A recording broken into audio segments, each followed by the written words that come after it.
बाबू शोभाराम राजकीय कला महाविद्यालय अलवर के अर्थशास्त्र विभाग में आपका स्वागत है। आज हमारा टॉपिक है क्वांटिटी थ्योरी ऑफ मनी, मुद्रा का परिमाण सिद्धांत। मुद्रा का परिमाण या मात्रा का सिद्धांत। मुद्रा परिमाण सिद्धांत का दो तरह से व्याख्याएं की गई हैं। एक सामान्य कीमतों का सिद्धांत के रूप में, दूसरा मुद्रा की मांग के सिद्धांत।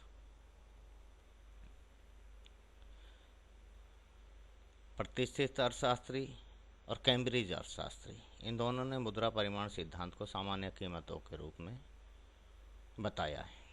प्रतिष्ठित अर्थशास्त्रियों में मुख्य रूप से डेविड ह्यूम, एडम स्मिथ, रिकार्डो, जे.एस. मिल, जे.बी.से, फिशर, और कैम्ब्रिज अर्थशास्त्रियों में मार्शल, पेगू, रॉबर्टसन और शुरुआती दौर में कीन्स, जिसे हम प्रारंभिक कीन्स के नाम से यहाँ दर्शा रहे हैं।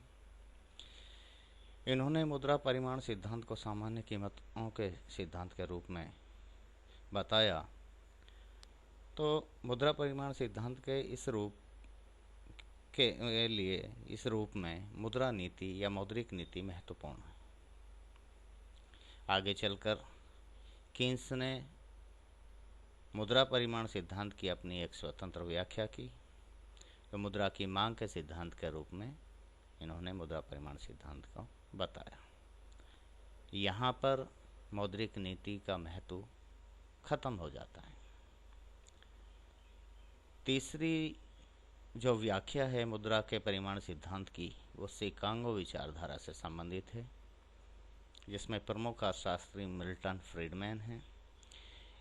इन्होंने मुद्रा परिमाण सिद्धांत को नए सिरे से व्याख्या उसकी दी। तो इनकी व्याख्या के बाद मुद्रा परिमाण सिद्धांत की मिल्टन फ्रीडमैन की व्याख्या के बाद मौद्रिक नीति की पुनर्स्थापना हुई, रिवाइवल ऑफ मॉनेटरी पॉलिसी। मुद्रा परिमाण सिद्धांत की प्रतिष्ठित व्याख्या। प्रतिष्ठित अर्थशास्त्रियों, जिन्हें हम क्लासिकल इकोनॉमिस्ट के नाम से जानते हैं, डेविड ह्यूम, रिकार्डो, मिल आदि और बहुत सारे अर्थशास्त्री हैं। इन अर्थशास्त्रियों के अनुसार मुद्रा के परिमाण और सामान्य कीमत स्तर में प्रत्यक्ष आनुपातिक संबंध होता है। मुद्रा के परिमाण यानी मुद्रा की मात्रा और सामान्य कीमत स्तर, जनरल प्राइस लेवल में प्रत्यक्ष आनुपातिक संबंध होता है तथा मुद्रा के परिमाण एवं मुद्रा के मूल्य में विपरीत आनुपातिक संबंध होता है। तो इन्होंने दो बातें कही मुद्रा परिमाण सिद्धांत के संदर्भ में। As money supply increase, prices also increase proportionally. मुद्रा की पूर्ति जिस प्रकार से बढ़ती है, कीमतें भी उसी अनुपात में बढ़ जाती हैं। यानी मुद्रा की पूर्ति और कीमत स्तर के बीच में एक संबंध है। संबंध को यदि हम फलन के रूप में दर्शाएं तो price level P is equal to function of money supply. और ये संबंध है कैसा? ये संबंध आनुपातिक है, P is proportional to M। इसका मतलब ये हुआ कि यदि मुद्रा की पूर्ति को दोगुना कर दिया जाए तो कीमत स्तर भी दोगुना हो जाएगा, और यदि मुद्रा की पूर्ति को आधा कर दिया जाए तो कीमत स्तर भी आधा हो जाएगा। यानी दोनों में एक ही दिशा में और समान अनुपात में बदलाव हो रहा है। अन्य शब्दों में हम अपनी बात को इस तरह से कह सकते हैं कि यदि मुद्रा की पूर्ति 10% से बढ़ाई जाए तो कीमत स्तर भी 10% से बढ़ जाएगा। परंतु मुद्रा का मूल्य मुद्रा की पूर्ति के व्युत्क्रमानुपातिक होता है। इनवर्स रिलेशनशिप है मुद्रा के मूल्य और मुद्रा की पूर्ति के मध्य। मुद्रा का मूल्य होता क्या है? मुद्रा के मूल्य से अभिप्राय है मुद्रा की वस्तुओं व सेवाओं को खरीदने की क्षमता या क्रय शक्ति। तो यहाँ मुद्रा के मूल्य से मतलब उसकी क्रय शक्ति से है हमारा तात्पर्य। Value of money is equal to 1/p। तो प्रतिष्ठित अर्थशास्त्रियों ने परिमाण सिद्धांत के बारे में दो बातें कही। पहली कि मुद्रा की मात्रा और कीमत स्तर के बीच में समानुपातिक, प्रत्यक्ष समानुपातिक संबंध होता है। दूसरी कि मुद्रा के मूल्य और मुद्रा की मात्रा के बीच में विपरीत आनुपातिक संबंध होता है। अब हम मुद्रा परिमाण सिद्धांत की प्रतिष्ठित व्याख्या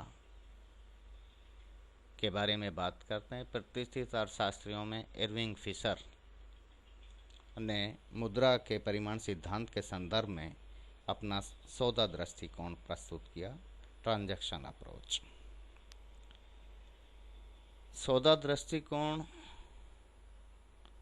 या विनिमय दृष्टिकोण फिशर द्वारा प्रस्तुत किया गया है। इस दृष्टिकोण को प्रस्तुत करते समय फिशर ने यह माना कि मुद्रा का मुख्य कार्य विनिमय का माध्यम है। Prime function of money is medium of exchange. यदि अर्थव्यवस्था में सौदे करने हैं तो मुद्रा चाहिए, अन्यथा मुद्रा की कोई ज़रूरत नहीं है, कोई आवश्यकता नहीं है। क्योंकि फिशर के अनुसार मुद्रा अनुपजाऊ, अनुत्पादक, अनउर्वर है।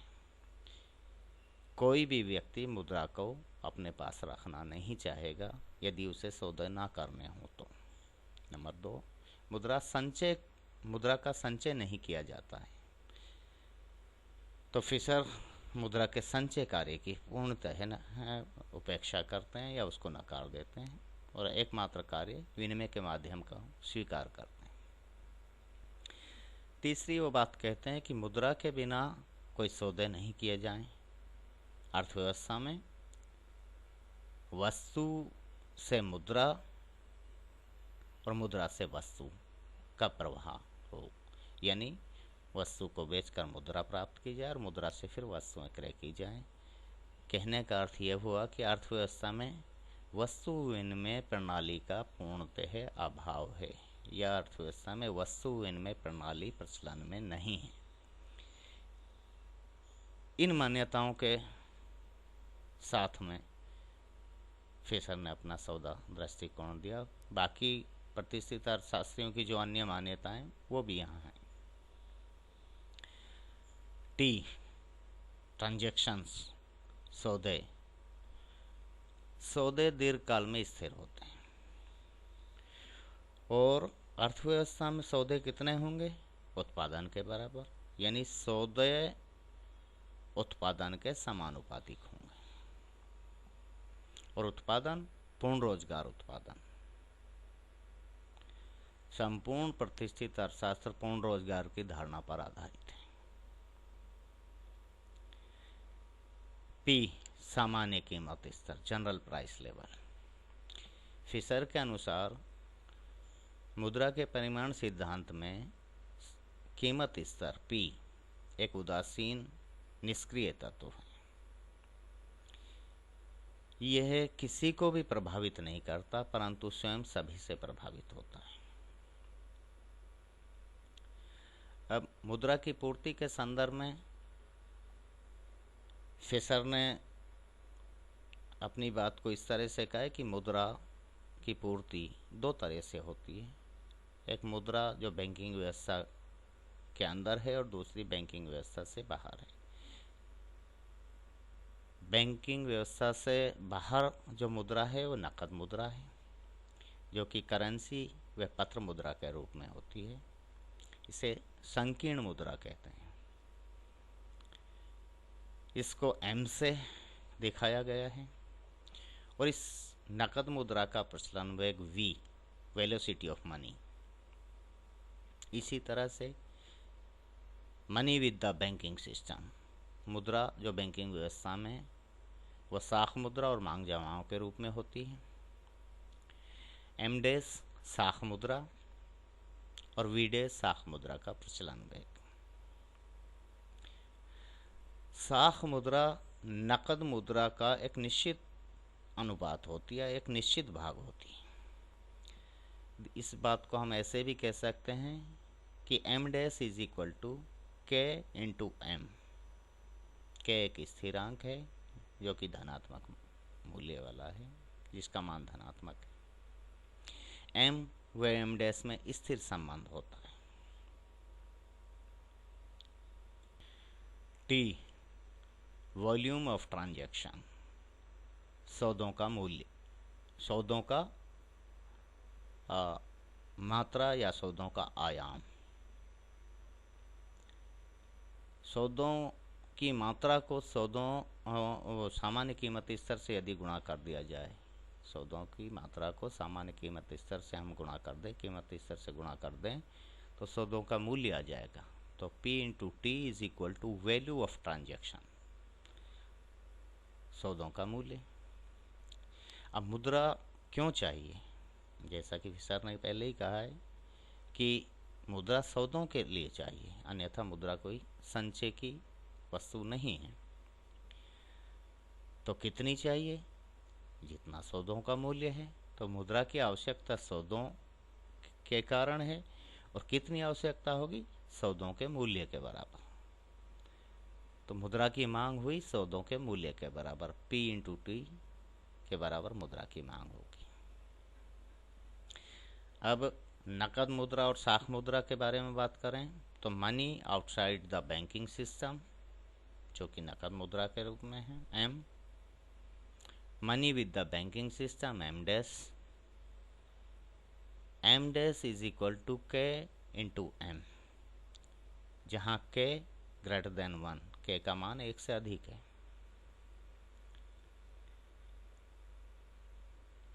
एम वी नकद मुद्रा और उसका प्रचलन वेग, और साख मुद्रा व उसका प्रचलन वेग, इन दोनों का जोड़ मुद्रा की कुल पूर्ति हुई। तो मुद्रा की प्रभावी पूर्ति M V plus M dash V dash.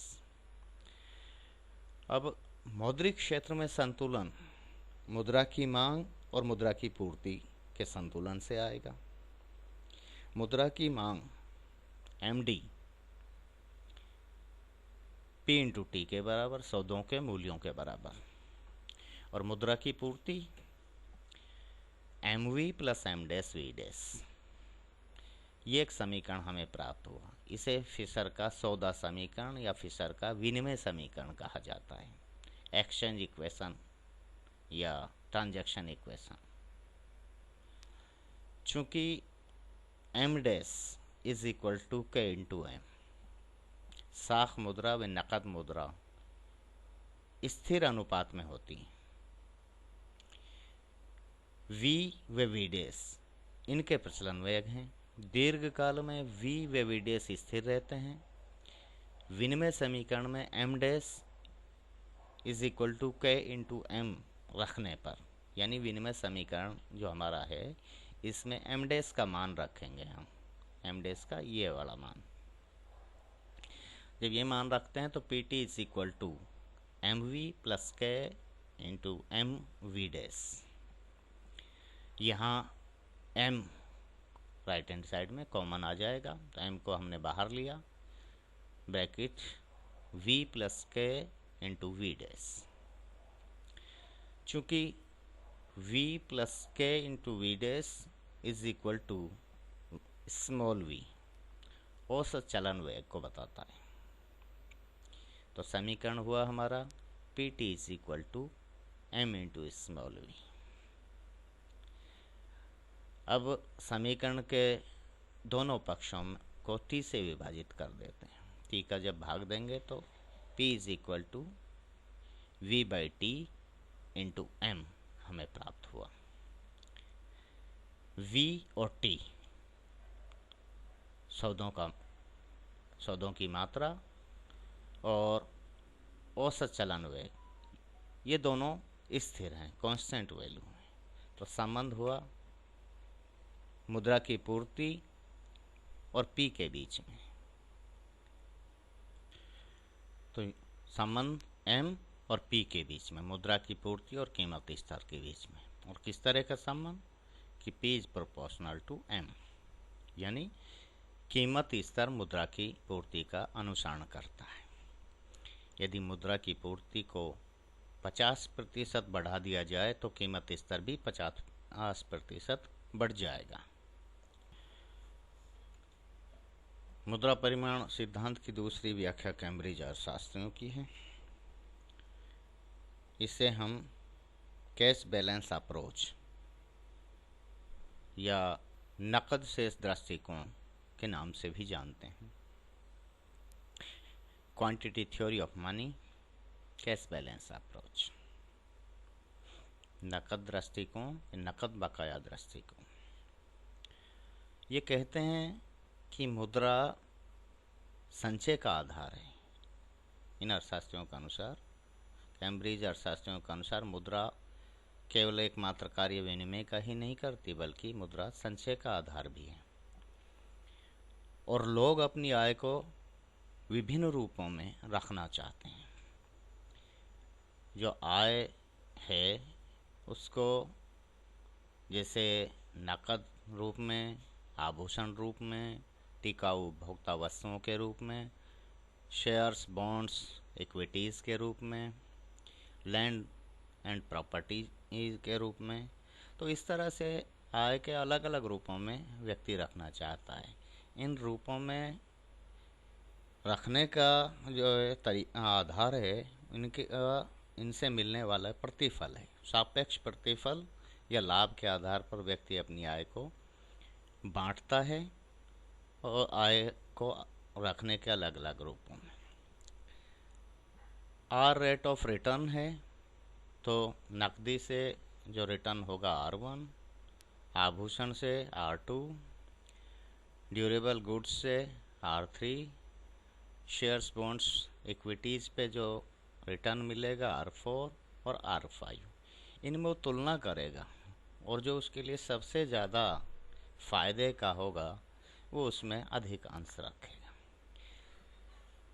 तो व्यक्ति अपनी आय को जो बांटेगा, जैसे P/1 अनुपात P/2 अनुपात P/3 अनुपात P/4 अनुपात P/5, 5 रूपों में, इस तरह से।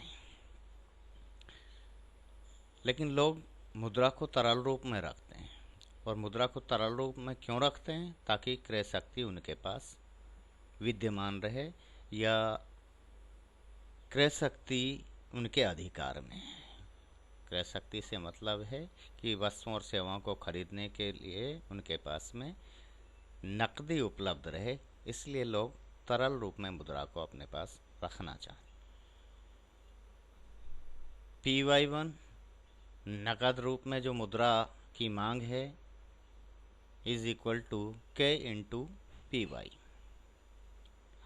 एक निश्चित भाग रखेंगे जो अपनी आय का, Y जो उसकी आय है, P कीमत, इस तरह तो मौद्रिक आय हो जाएगी एक तरह से।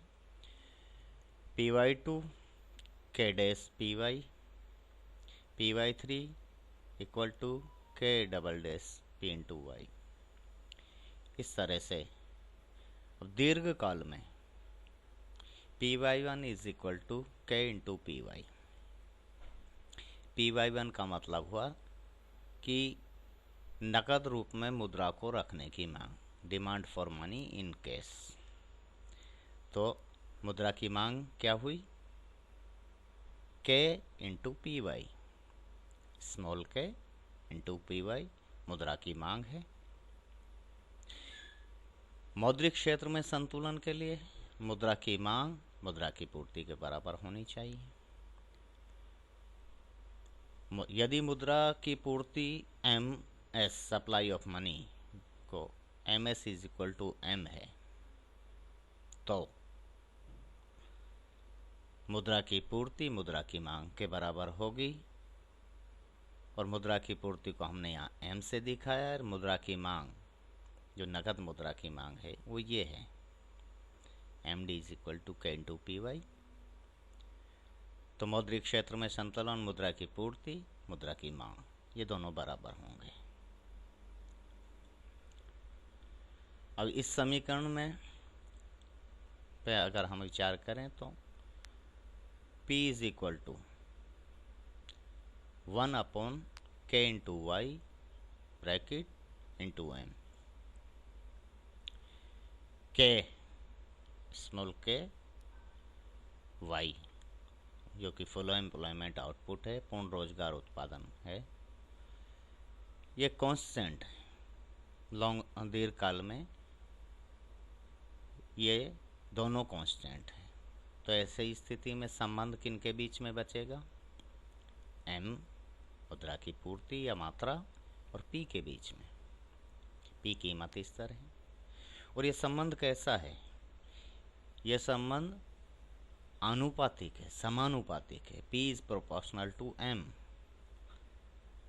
तो कहने का मतलब ये हुआ कि मुद्रा परिमाण सिद्धांत के कैम्ब्रिज दृष्टिकोण से व्याख्या जब की जाती है तो यहाँ पे भी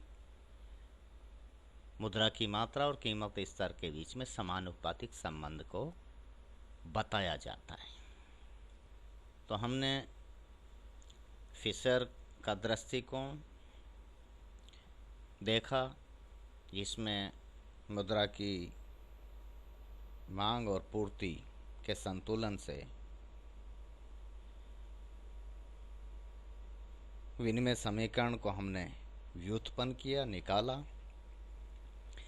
फिशर के दृष्टिकोण में मुद्रा परिमाण सिद्धांत क्या है और वहाँ मुद्रा की पूर्ति और कीमत में किस तरह का संबंध निकल के आता है वो हमने देखा। यहाँ पर कैम्ब्रिज दृष्टिकोण में भी हमने ये देखा। दोनों में मुख्य अंतर जो है वो मुद्रा की मांग को लेकर यहाँ दिखाई दे रहा है। प्रारंभिक तौर पे हम जब बात कर रहे हैं, आगे चल के हम इनका विस्तार से एक सिस्टेमेटिक तरीके से इनका अध्ययन करेंगे। फिशर तो ये कहता है कि मुद्रा केवल विनिमय के माध्यम का कार्य करती है, जबकि कैम्ब्रिज अर्थशास्त्री मुद्रा के संचय कार्य को भी महत्व देते हैं। और मुद्रा के जो रखने की मांग है, मुद्रा की जो मांग है, दरअसल वो मुद्रा को नकद में मुद्रा को रखने की मांग वो मुद्रा के संचय कार्य के कारण उत्पन्न होती है। तो इस तरह से हमने दोनों दृष्टिकोणों पर सरसरी तौर पे एक हमने इनको डिस्कस किया है। अब नेक्स्ट लेक्चर में, नेक्स्ट डिस्कशन में हम इन पर विस्तार से बात करेंगे। आज के लिए इतना ही। Thank you. इससे संबंधित नोट्स आप डाउनलोड कर पाएंगे। इसके लिए लिंक उपलब्ध करवा दिया जाएगा। धन्यवाद।